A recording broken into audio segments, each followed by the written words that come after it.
Hello दोस्तों, मुझे उम्मीद है कि आप सभी अच्छे होंगे। दोस्तों, अब हम एनालिसिस करेंगे निफ्टी 50 का। यहाँ पे आपको 15 मिनट का टाइम फ्रेम दिखाई दे रहा है।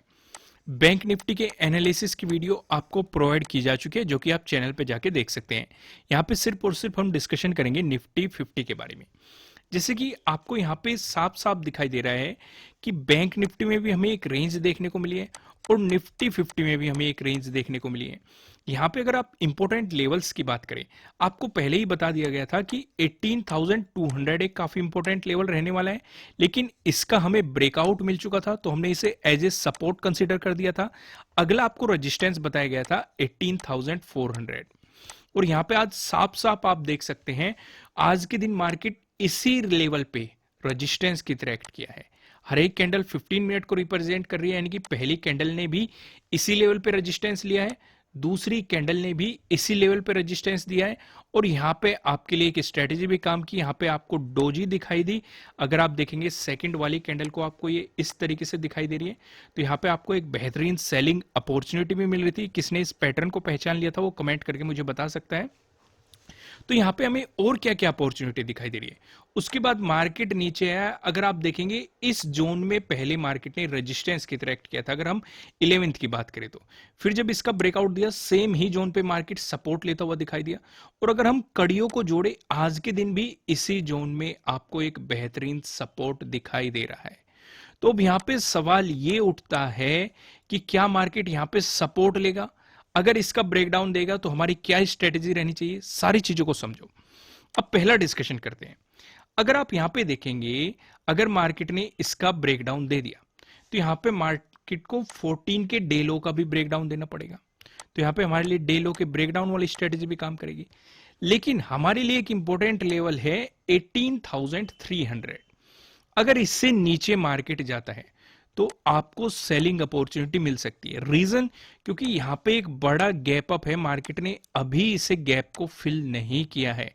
अगर यहां पे आपको सेलिंग प्रेशर बनता हुआ दिखाई दिया तो मार्केट इस गैप को फिल करने की कोशिश करेगा। अब मैं ये नहीं कहूंगा कि एक ही दिन में फिल हो जाएगा, लेकिन मार्केट में हमें एक बेहतरीन सेलिंग अपॉर्चुनिटी मिल सकती है। रीजन रीजन यहां पे एक तो ये रहेगा कि आपको 14 के डे लो का ब्रेकडाउन मिल जाएगा, साथ ही साथ मार्केट ने अगर 11th के डे लो का भी ब्रेकडाउन दे दिया, यानी कि यहां से हमें क्या समझ में आ रहा है, 18,250 का जो लेवल रहेगा 18,250, ये एक सपोर्ट की तरह एक्ट कर सकता है, मार्केट को ऊपर की तरफ पुश कर सकता है, बाउंस करा सकता है।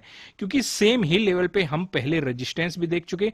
हमने 7th को भी यहां पे रेजिस्टेंस देखा था सेम ही लेवल पे, और सेम ही लेवल पे हमने 9th को भी यहां पे रेजिस्टेंस देखा था, और 11th को हमें सेम ही लेवल पे सपोर्ट देखने को मिला था। यानी कि हमारे लिए काफी इंपॉर्टेंट लेवल है 18,250।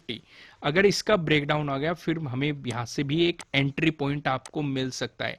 एक एंट्री पॉइंट कहां पे मिलेगा सेलिंग के लिए? अगर 18,300 का ब्रेकडाउन मिला तब आपको एक एंट्री पॉइंट मिलेगा। साथ ही साथ आप टारगेट लेके चल सकते हैं 18,250। अगर इसका भी ब्रेकडाउन मिल गया तो आपको यहां से भी एक एंट्री पॉइंट मिलेगा, और यहां पे 11th के डे लो का भी ब्रेकडाउन मिल जाएगा। तो आपके लिए यहां पे डे लो के ब्रेकडाउन वाली स्ट्रेटेजी भी काम करेगी। तो आपको सेलिंग पोजीशन समझ में आ गई कि कहां से आपको एक अपॉर्चुनिटी क्रिएट होती हुई दिखाई दे सकती है मार्केट में। ये सारी चीजें क्लियर है। अब बात करते हैं, ऐसा भी तो हो सकता है मार्केट ने अगर आपको साइडवेज मोमेंटम दिया तो आपको ट्रेडिंग नहीं करनी है। मैं फिर से रिपीट कर रहा हूं, अगर साइडवेज मोमेंटम दिया मार्केट ने, कहीं ना कहीं मार्केट ये 18,300 के अराउंड सपोर्ट लेता रहा और फिर आपको इसी जोन में घुमाता रहा, तो आपको ट्रेडिंग नहीं करनी है। क्लियर है?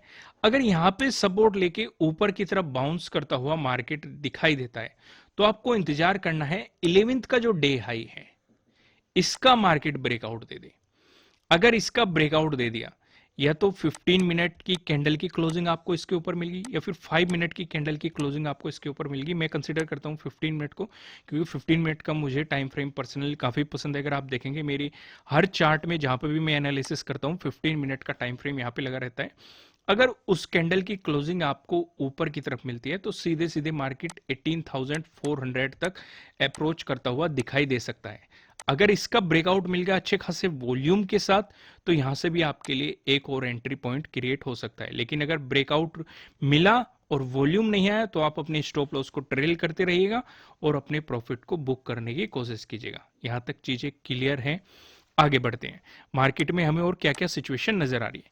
यहाँ पे आप देखेंगे प्राइस एक्शन के अकॉर्डिंग अगर मैं आपको सिंपल सिंपल सपोर्ट और रेजिस्टेंस बताऊं, पहला डिस्कशन करेंगे अगर आपको गैप अप ओपनिंग देखने को मिलती है, फिर फ्लैट ओपन होकर मार्केट आपको पॉजिटिव मोमेंटम दिखाता है, दोनों ही सिचुएशन पे 18,400 आपको एक रेजिस्टेंस दिखाई दे रहा है। इस लेवल को मैं आपको ऑलरेडी एक्सप्लेन कर चुका हूं।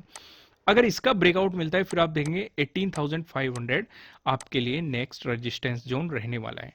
वहीं पर अगर हम डिस्कशन करें, अगर आपको गैप डाउन ओपनिंग देखने को मिली है, फिर फ्लैट ओपन होकर मार्केट ने आपको नेगेटिव मोमेंटम दिखाया, इन दोनों ही सिचुएशन पे मैंने आपको एक बात बता दी है कि आपको 18,000 जो 300 वाला जोन है, इसके ब्रेकडाउन का इंतजार करना है।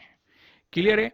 उस सिचुएशन पे आपके लिए सीधा सीधा सपोर्ट बनेगा 11th का जो डे लो है, यानी कि 18,250 वाले जोन में आपको सपोर्ट बनेगा। ये भी चीज मैं आपको समझा चुका हूं, क्योंकि पहले हमें इस जोन पे रेजिस्टेंस भी देखने को मिल चुके हैं और इवन 11th को हमें सपोर्ट भी देखने को मिल चुके हैं। अगर इसका ब्रेकडाउन मिला, तो आपको 11th के डे लो का भी ब्रेकडाउन मिल जाएगा। उस सिचुएशन पे 18,200 आपके लिए अगला सपोर्ट लेवल रहने वाला है।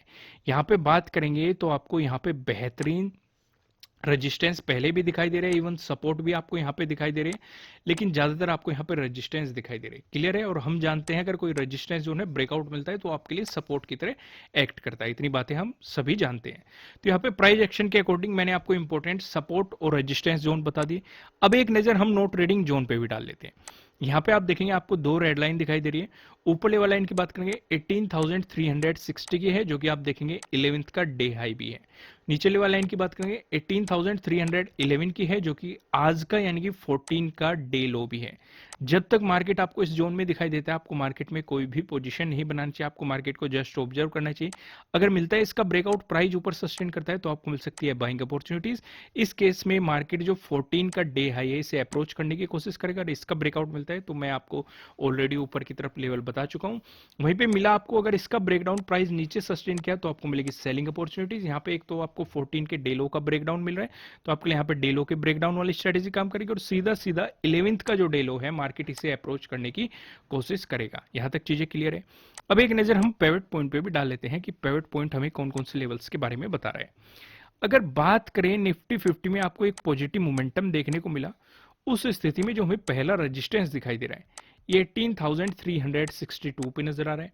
अगर आपको इसका भी ब्रेकआउट मिलता है, जो हमें दूसरा रेजिस्टेंस दिखाई दे रहा है, ये 18,387 पे दिखाई दे रहा है। अगर आपको इसका ब्रेकआउट मिलता है, जो आपको तीसरा रेजिस्टेंस दिखाई दे रहा है, 18,427 पे आपको यहाँ पे दिखाई दे रहा है। वहीं बात करें निफ्टी 50 में, अगर आपको देखने को मिला एक नेगेटिव मोमेंटम, ऐसी स्थिति में जो पहला सपोर्ट नजर आ रहा है 18,284 पे नजर आ रहा है। अगर आपको इसका ब्रेकडाउन मिलता है, जो आपको दूसरा सपोर्ट दिखाई दे रहा है 18,260 पे नजर आ रहा है। अगर आपको इसका भी ब्रेकडाउन मिलता है, जो आपको तीसरा सपोर्ट दिखाई दे रहा है। तीसरा सपोर्ट बताने से पहले मैं आपको बता दूं, ये आपके लिए किसी भी तरह का ना तो कोई बाय रिकमेंडेशन है, ना ही कोई सेलिंग रिकमेंडेशन है। ये जस्ट एजुकेशनल पर्पज से बनाई गई एनालिसिस वीडियो है। इन्वेस्ट करने से पहले आपको अपनी रिसर्च करनी है, अपने इन्वेस्टर की सलाह लेनी है, क्योंकि प्रॉफिट भी आपका होने वाला है, लॉस की जिम्मेदारी भी आपको अपने आप लेनी है। जो यहाँ पे हमें थर्ड सपोर्ट नजर आ रहा है 18,221 पे, आपको यहाँ पे तीसरा सपोर्ट देखने को मिल रहा है। अब एक नजर हम ऑप्शन चेन पे भी डाल लेते हैं। यहाँ पे आप देखेंगे 17 नवंबर की हमने एक्सपायरी सिलेक्ट कर रखी है। कॉल की साइड हम देखने वाले हैं रेजिस्टेंस को, पुट की साइड हम देखने वाले हैं सपोर्ट को। रेजिस्टेंस की बात करेंगे तो 18,400 पे आपको एक रेजिस्टेंस दिखाई दे रहा है, जहां पे आप देखेंगे 64 लाख का आपको यहाँ पे ओपन इंटरेस्ट दिखाई दे रहा है।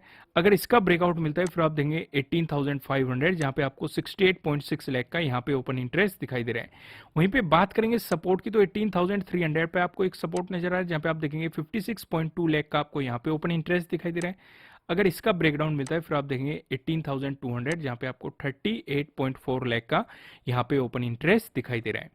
दोस्तों, इस वीडियो को लाइक कीजिएगा, कमेंट करके मुझे बताइएगा कि आपको एनालिसिस कैसे लग रहे हैं, आपके लिए कितने हेल्पफुल हैं। और फिर अगर आप इस चैनल पे नए हो, तो चैनल को सब्सक्राइब कीजिएगा और बेल आइकन प्रेस कीजिएगा, जिससे आपको आने वाली वीडियोस के नोटिफिकेशन मिल सकेंगे। फिर मिलेंगे किसी नेक्स्ट वीडियो में किसी अच्छे कंटेंट के साथ। Thank you.